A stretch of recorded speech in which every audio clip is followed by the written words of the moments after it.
여러분, 크리스마스는 기쁜 날이고 즐거운 날이죠. 이날은 우리 믿는 자들뿐만 아니라 믿지 않는 자들도 다 같이 기뻐하는 그런 날입니다. 아이들은 이날 부모로부터 어떤 선물이 있을까? 또 더 아이는 산타클로스 할아버지는 나에게 어떤 선물을 주고 갈까? 그런 기대감에 있기도 하고, 조금 이제 크면은 썸 타는 청년들, 젊은이들은 이날을 기점으로 뭐 고백하기도 하고, 그래서 오늘이 1일이야 라고 얘기하는 그런 청년들도 종종 봤습니다. 평소에 먹지 않던 특별한 음식을 해서 먹는 가정들도 있었고, 누군가에게 보낼 성탄 카드 또한 연하장을 쓰면서 살짝 미소도 지어 보기도 합니다. 이 땅에 사는 모든 사람들에게, 예수를 믿는 자들이나 믿지 않는 자들에게 성탄은 기쁨과 행복을 주고 만족을 주죠. 성탄이기 때문에, 성탄, 예수님께서 탄생하신 날이기 때문에 기뻐함이 아니라, 사실 성탄 없이도 일어날 수 있는 현상들이에요. 이런 일들은요.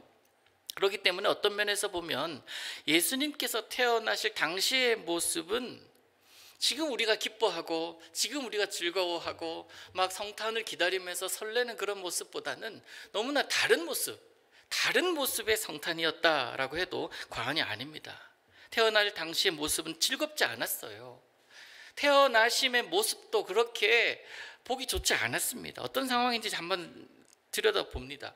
오늘 부모님 윗부분에 보시면 이런 내용들이 좀 나와요. 우리가 읽지는 않았지만, 황제의 령으로 유대의 모든 사람들이 다 호적하러 고향으로 향하고 있어요. 그래서 예수님의 육신의 아버지이신 요셉도 자신의 고향으로 향합니다. 그때 약혼되어 있었던 상황이었기 때문에 그의 마리아도 함께 유대 땅 베들레헴으로 가야 했죠. 지금 생각해도 그래요. 지금 생각해도 만약에 임신하여서 만삭이 된 그런 임산부가 먼 길을 가야 한다라는 것은요, 위험하다라고 이야기를 해요. 안정을 해야 될 시기이기 때문에. 그래서 의사의 허락이나 주위 상황 여러 가지를 듣고 움직여야 하는데, 지금도 그런데 이 마리아는 오죽했겠습니까? 불안했겠죠. 더군다나 고향 베들레헴에 도착을 해보니까 이미 와 있는 수많은 사람들로 인해서 빈방이 없었어요. 쉴 만한 곳도 없었고 누울 만한 곳도 없었고, 아이를 혹시나 출생해야 한다면 이 출생해야 하는 그런 의원도 못 찾고 그저 그냥 밖에서 서성거리고 있었던 것 같습니다. 그 모습 가운데 마리아는 어떠한 마음이 들었을까요? 많이 서러웠지 않았을까? 많이 속상하지 않았을까? 우리 지난주에도 봤지만 천사가 와서 그에게 말했잖아요. 은혜를 받은 자여 평안할지어다. 주께서 너와 함께 하실 것이다. 그렇게 약속하셨고, 그 약속을 어려운 마음으로 기꺼이 그가 받아들였지만, 그런데 지금 현실의 모습은, 은혜 받은 자의 모습은 결코 아니잖아요. 수태고지할 그 당시에도 힘든 마음이었는데, 지금 출생할 당시에도 너무 힘든 상황 가운데 이 마리아는 놓여 있습니다. 하나님은 자신의 아들을 이 땅에 보내시게 그 한 과정 가운데 왜 이렇게까지 고생스럽게 태어나게 하실까? 마리아의 마음이 힘들지 않았겠습니까? 결국 어떻게 되죠? 방을 찾지를 못해요. 그래서 마국간에서 예수님을 출산하고, 예수님은 강보에 쌓여서 구유를 침대 삼아 누이게 됩니다. 무사히 예수님이 태어나셨습니다. 할렐루야 하면서 메리 크리스마스 하면서 온 부모님과 온 주변의 사람들이 기뻐해야 할 것이지만, 그 누구도 예수님께서 태어났다, 아기가 태어났다라는 그 소식 듣고 축복해 주러 올 사람이 없었던 거예요. 마국간에 그 냄새나는 그곳에 태어난 아기가 메시아라고 그 누구도 그것을 인정하지 못하는 그런 상황이 아닙니까? 그런데 이런 모습과는 전혀 어울리지 않게 하나님은 들에서 양을 치는 목자들에게 예수님의 탄생을 알리고 있는 게 오늘 본문의 모습이에요. 14절 보시면, 지극히 높은 곳에서는 하나님께 영광이요, 땅에서는 하나님이 기뻐하시는 사람들 중에 평화로다. 무엇이요? 아기 예수님이 탄생하신 사실이 그런 배경과 그런 조건 아무것도 생각하지 않고 이 힘들고 서럽고 눈물 나는 이런 상황 생각하지 않고 그저 성탄이, 아기 예수님의 탄생이 저 높은 곳에서는 하나님께 영광이고 땅에서는 기뻐하시는 사람들 중에는 평화다라고 얘기를 하고 있어요. 천사들이 난리가 난 거예요. 이 땅에서는 그 누구도 그것을 기뻐하고 즐거워하면서 찾아오지 않고 있는 상황 가운데 천사들이 하늘에서 난리가 났습니다.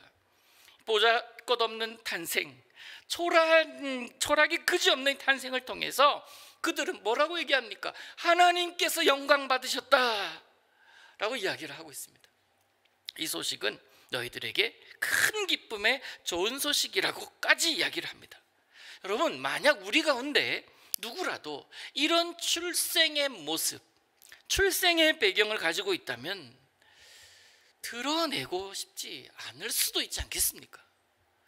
이러한 마국간 구유, 그곳에 누워있는 그 예수님이 메시아라는 사실을 이기 이전에 내가 아이를 탄생시켰습니다, 아이를 낳았습니다, 그 아이가 여기 있습니다라고 사람들에게 좀 와서 축복해달라고 이야기하는 것이 좀 거리끼지 않았을까? 드러내고 싶지 않은 모습일 수도 있었을 것입니다. 그런데 하나님은 그 출생을 온 저 높은 곳에서는 하나님께 영광이 되는 출생이요, 이 땅에서는 평화라고 천사들로 하여금 노래하게 하고 있는 것입니다. 자, 그런 모습이 어찌되었건 우리는 오늘을 기뻐합니다. 이 땅에 많은 사람들이 즐거워하고 행복해합니다. 어젯밤에도 얼마나 많은 폭죽이 터졌습니까? 잠들려고 누웠는데 폭죽 소리 때문에 깼어요.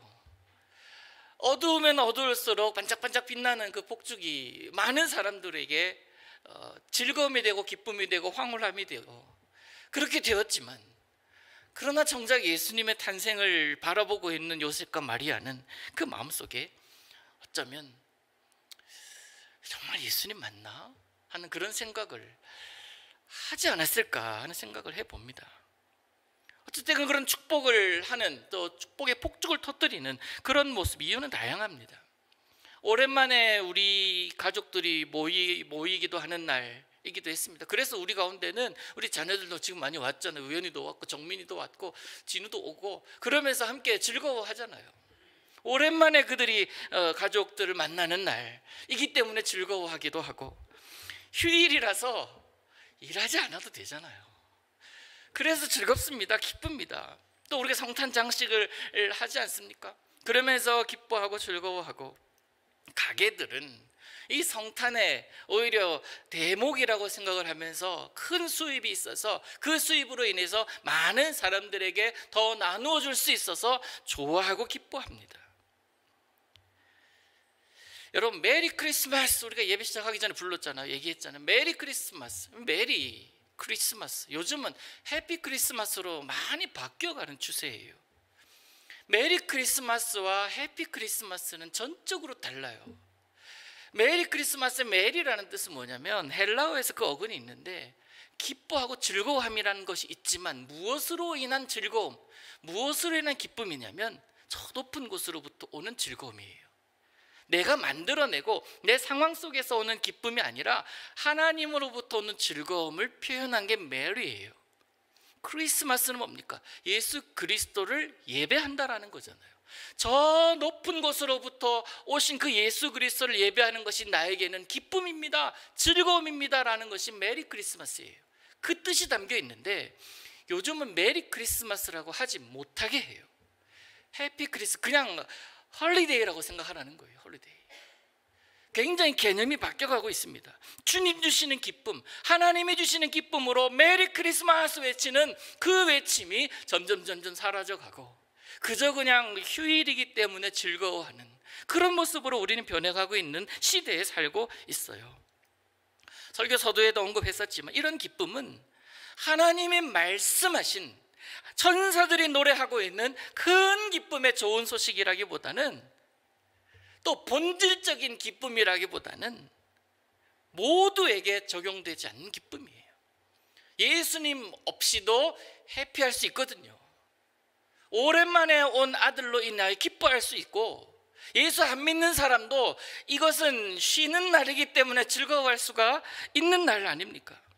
그런데 모두에게 적용되는 것은 아니다라는 것은 왜 그러냐면, 성탄이 되어도 보고 싶은 사람 보지 못할 경우도 있고, 홀로 외로이 성탄을 맞이하는 가난한 이웃도 우리 주변에는 얼마든지 있기 때문이고, 우리는 휴일이라 즐거워한다지만 성탄일에도 일을 해야 되는 사람들은 있기 때문에 그래요. 모두에게 메리한 날은, 해피한 날은 또 아니라는 겁니다. 여러분, 하나님이 우리에게 고백하게 하시는 메리 크리스마스는 세상이 말하는 안락, 세상이 주는 풍요로움을 근거로 하는 게 아니에요. 메리 크리스마스는 내가 고생하고 있고, 내가 안락하지 못하고, 내가 풍요로움을 누리지 못한다 할지라도 비록 내 구유에 누워 계신 아들, 그 예수 그리스도로 인하여 메리하다라는 사실이에요. 그것이 메리 크리스마스를 외치는 우리들의 근본적인 마음이어야 한다는 겁니다. 여러분, 예수님의 탄생 소식을 가장 먼저 접한 자들, 부류가 목자들 아닙니까? 목자가 어떤 자들입니까? 참 낭만적인 자들 아닙니까? 양떼를 데리고 다니면서 그 양떼를 치고 그 양떼에게 먹이고 그러고 있는 목자들 아닙니까? 그런데 아니에요. 목자는 낭만적인 직업 아닙니다. 당시에 이 목자는 굉장히 사회적으로 천시받던 그런 직업분이에요. 양떼를 돌봅니다. 밤낮으로 그들을 돌보고 있어요. 그러니 힘도 들고 몸도 피곤하고 또 옷에 냄새도 나고 더럽습니다. 더군다나 자기 소유의 양떼도 아니에요. 오늘 본문에는 자기 양떼를 지키더니라고 얘기를 하지만, 자기가 관리하고 있는, 자기가 이 양을 먹이고 있는 그 양떼를 얘기하는 거예요. 맡은 양이라는 거예요. 그러니까 주인에 의해서 맡겨진 노동자들이에요. 심지어 이 법정에서 이들은 누군가를 변호할 수도 없어요. 분명히 내가 봤는데 나는 증인으로 채택되지 않아요. 증거로도 채택되지 않습니다. 아무리 그가 증인으로 충분하다 할지라도 목자라는 이유로 그들은 사회적으로 굉장히 소위 버림받았다고 해야 되나? 그런 그들에게 하나님께서 나타나셔서 기쁜 소식이다라고 알리고 계시는 겁니다.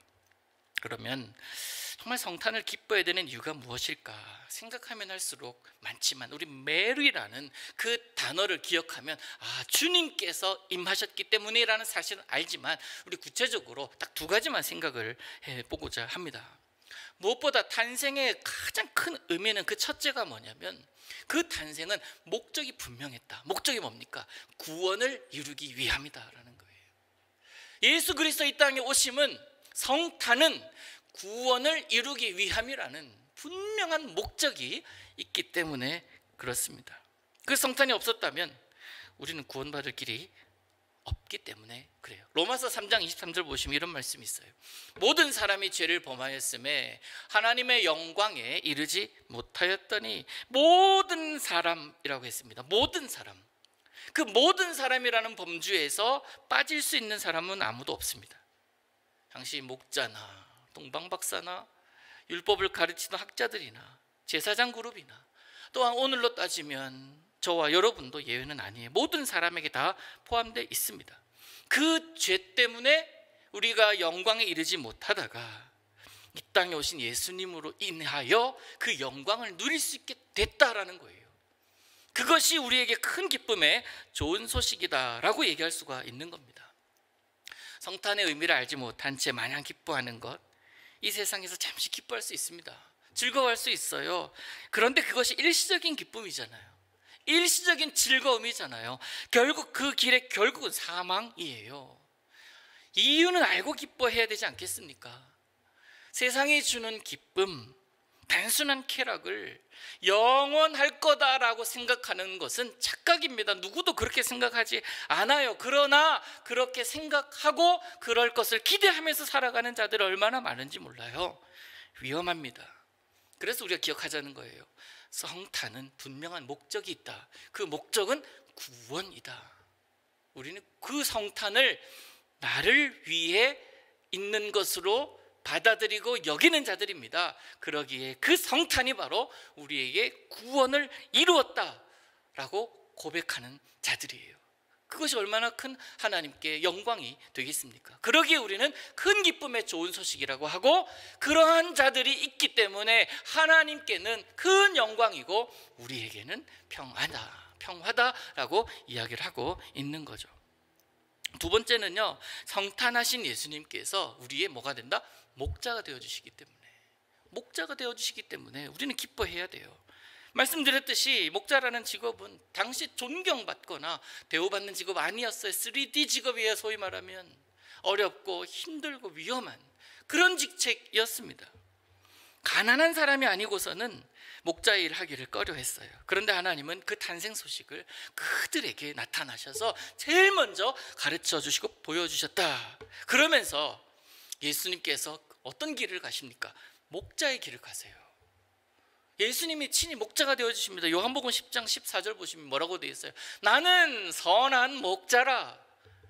내가 내 양을 안다. 그리고 뭐라고? 나는 양을 위하여 목숨까지도 버린다. 아무리 멸시당하는 목자라고 할지라도요, 양들은 그 목자가 없으면 한 발짝도 못 움직여요.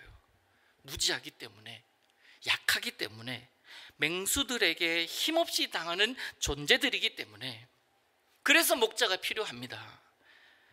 양들에게만 목자가 필요합니까? 우리에게도 필요하잖아요. 우리에게도 예수님 필요하잖아요. 목자이신 예수님이 필요하잖아요. 목자이신 예수님이 없으면 밤낮 끌려다녀요. 세상의 풍조에 끌려다니고 이것이 세상에서는 원칙이야 하면서 그렇게 끌려다녀요. 이게 지금은 참이야 라고 생각하면서 그렇게 끌려가다 보니까 말씀과는 너무나 달라요. 누가 즐거워합니까? 사탄이 웃고 있잖아요. 그래서 예수님께서 나는 선한 목자다라고 말씀하고 계시는 겁니다. 위기 상황에서, 이리저리 미혹되는 상황에서, 갈 길을 몰라서 주춤되고 있는 그 상황 가운데 우리 예수님께서 목자가 되어주셔서 따라오라고 그렇게 말씀하고 계시는 거예요. 그래서 우리는 그 목자와 함께 있을 때 안전하고, 그 목자가 가는 길을 걸어갈 때에 우리는 꼴을 먹을 수가 있는 거예요. 사람들이 알아주지도 않아요. 밤낮 수고해야 하고 자기 몸 돌보지 못하고 헌신하면서 끝내 양떼를 위해서 목숨까지도 버리시는 그 예수님, 말씀을 이루시잖아요. 나는 양을 위하여 목숨 버리노라. 직접 십자가에 달리시면서 그 양을 위해서 목숨 버리시잖아요. 세상의 목자는요, 양 지키면서 그에 맞는 싹스를 받습니다만 예수님은 그 싹스를 받기 위해 오신 분이 아니에요. 무엇 때문에? 사랑하기 때문에 생명으로 인도하시기 위해서 오셨다. 그런 면에서 예수님께서 목자로 오시지 않으셨다면 죽을 수밖에 없는 인생, 그러나 성탄하셨기에 우리가 기뻐할 수가 있는 거예요. 여러분, 오늘 2022년 성탄 2개만 꼭 기억하십시다. 예수님께서 오신 목적, 우리를 구원하시기 위함이에요. 우리를 살리시기 위함. 그리고 또 하나 뭡니까? 우리의 목자 되어주시기 위해서. 자, 세 번째는요, 오늘 2개만 얘기한다고 그랬어요. 세 번째는 여러분이 거기에 성탄의 의미를 부여하십시오. 예수님의 성탄에, 아기 예수님으로 탄생하신 그 모습에 거룩한 의미를 부여하시고, 구원하러 오신 예수님, 목자이신 예수님, 그리고 또 하나 의미 부여한 그것대로 행하면서 사시기를 바랍니다. 그래야 단순히 해피 크리스마스가 아니라 메리 크리스마스가 될 수 있는 거예요. 결론입니다. 성탄이 되면 여러분의 가정에도 예쁘게 성탄 트리를 장식을 하고, 또 교회도 이렇게 성탄 트리를 만들었잖아요. 그러면서 기뻐합니다. 일찌감치 오벨리스크 광장에는 거대한 성탄 트리가 장식이 되어 있습니다. 매년 그렇게 장식을 하잖아요. 이 성탄 트리는 뭘 의미하겠습니까?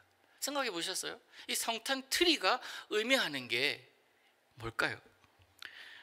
원래 성탄 나무는요, 성탄 나무는 에덴 동산의 이 생명나무, 그리고 예수님께서 지신 나무 십자가를 상징합니다. 그것을 상징하고 이 나무에 달려있는 각각의 소품들이 있잖아요. 이 소품들에도 다 의미가 있어요. 맨 위에 달려있는 별, 무엇을 상징합니까? 태어나신 아기가 있다. 구세주로 이 땅에 오신 그가 있다. 성경이 뭘로 표현합니까? 별로 표현하잖아요. 제일 꼭대기에 달려있어요.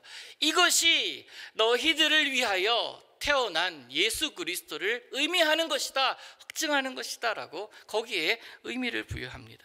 중간에 나무 나무 가지가지마다 공도 달리고, 여기 보니 공도 달리고 또 리본도 달리고 또 전선을 이렇게 칭칭칭칭 감아서 반짝반짝반짝 거리게 하기도 하잖아요.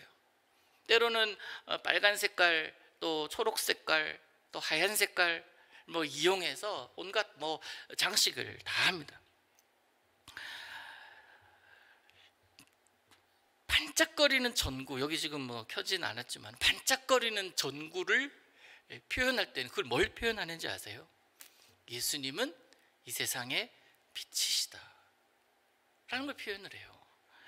또 금색 띠를 띄우기도 하고 은색 띠를 이렇게 감기도 하는데, 여러분 그 재미있는 설이 있어요.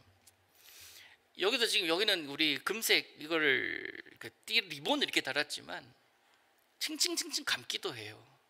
그걸 왜 그렇게 하냐면 설이, 재미있는 설이 있는데, 예수님께서 태어날 당시에 헤롯 왕이 동방 박사들이 찾아가셔서 유대인의 왕으로 태어나시니까 어디에 계시니까 라고 물어봤을 때 그 이후로 돌려보내고 2살 아이를 다 죽이잖아요. 2살 아래의 남자아이들을. 이 예수님께서 애국으로 피신을 가십니다. 말씀이 나와 있어요. 피신을 가시는 동안에 어느 굴에 들어가는데, 그곳에 살고 있던, 우리 어린이 잘 들어봐요. 재밌는 이야기예요. 그 굴에 살고 있던 거미가 내 살고 있는 굴에 들어오는 부모님과 아들이 예수님과 마리아, 요셉이라는 사실을 깨달은 거예요. 거미가 그것을 알아가지고 내가 예수님을 위해서, 저렇게 핍박받고 있는, 도망하고 있는 예수님을 위해서 뭘 할 수 있을까 고민을 한 겁니다. 거미가 고민을 해, 생각을 해요. 그래서 입구에 가서 온 자기 친구들과 다 모았어요. 입구에 가서 예수님께서 들어오신 그 굴을 거미줄로 다 막아버리는 거예요. 조금 있다가 헤롯의 군사들이 따라와서 봤는데 이 굴로 들어가려고 하니까 거미줄이 다 쳐져 있으니까 여기는 들어가지 않았겠구나 생각해서 갔다는 설이 있어요. 그래서 그때 어땠냐면 이 거미줄 칠한 그 거미줄이 달빛의 반사가 되어서 반짝반짝 빛났던 거예요. 그래서 그것을 상징하는 의미로 금색줄, 은색줄을 칭칭칭칭 감아요. 그런 의미가 있어요. 그냥 설이에요. 들어보시고 그냥 듣고 지나가도 됩니다. 또 이쯤 되면 여러분 앞에 보시는 이 포인세티아 있잖아요. 빨간 색깔 화분. 여기 왜 이 크리스마스에 이걸 장식하냐, 왜 이걸 가지고 선물을 하고 이걸 가지고 강단도 장식하고 길을 장식하냐, 거기 또 설화가 있어요.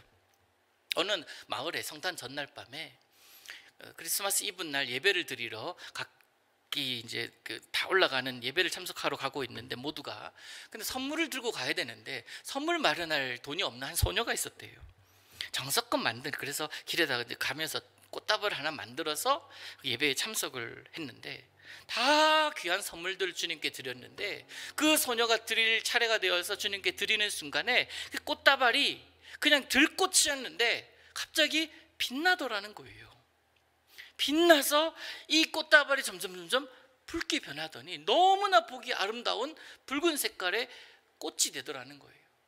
알고 봤더니 그것만 변한 게 아니라 주변에 예배당에 장식해 있는 모든 것들이 똑같은 것으로 바뀌었는데 그 꽃이 바로 이 포인세티아라는 거예요. 그냥 설이에요. 너무 진지하게 듣지 마세요. 왜 이렇게 진지하게? 유래, 이거 설입니다. 여러 가지 설이 크리스마스 트리에는 다 있습니다. 여러분, 제가 왜 이 확실하지도 않는 설, 유래 이런 것들을 오늘 설교의 결론으로 잡았겠습니까? 트리에, 이 포인세티아 화분에, 여러분이 누군가에게 줄 크리스마스 카드에 그 선물에 어떤 의미를 부여하고 있는가가 중요하다라는 거예요. 제가 말씀드렸던 그 설들 거짓일 수 있습니다. 이것 꼭 기억하십시오라고 하는 게 아니에요.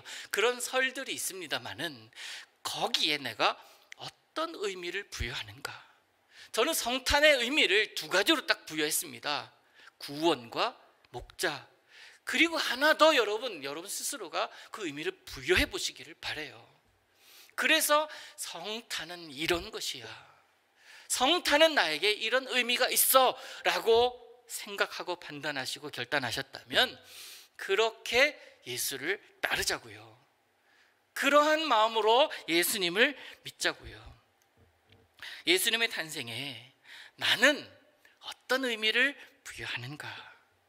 내가 누리는 성탄의 기쁨의 근본이 무엇인지, 성탄을 생각하는 근본이 무엇인지, 그리고 틀에 어떤 의미를 부여해서 트리를 만드는지 다 그것 이상으로 중요하다라는 것. 예수님의 탄생은 그것 이상으로 중요하다라는 것을 강조하고 싶어서 말도 안 되는 설들을 찾아봤어요. 말씀드린 설들에 동의하실 필요 없습니다만은 우리가 이 두 가지만 꼭 생각했으면 좋겠습니다. 우리 주님 바로 나를 위해 이 땅에 오셨습니다. 비록 강보에 쌓여서 구유에 누워 있어요. 보기 굉장히 부담스럽습니다. 다가가기 부담스럽습니다. 왜요? 냄새 많이 나요. 왜? 메시아 같지 않아요. 그 모습에 내가 경배를 해야 하나? 고민할 수 있습니다. 그러나 내가 그 초라한 모습에 거룩함의 의미를 부여한다면 그분은 나의 주님이 되시는 거예요. 그분을 내가 따르겠다고 결단한다면 그분이 나의 구원이시고 그분이 나의 목자가 되어 주신다라는 것입니다. 우리가 보기에 비록 마국간에 계시지만 그분은 하나님의 아들이십니다. 그 아들이 이 땅에 오셨어요. 그것 하나만으로도 우리는 감사하며 그 예수님께 경배해야 하지 않겠습니까? 구원의 주님, 나의 목자로 임하신 그 예수님 경배하며 그 예수님께서 인도하신 삶을 따라가는 저와 여러분 될 수 있기를 우리 예수님의 이름으로 축복합니다.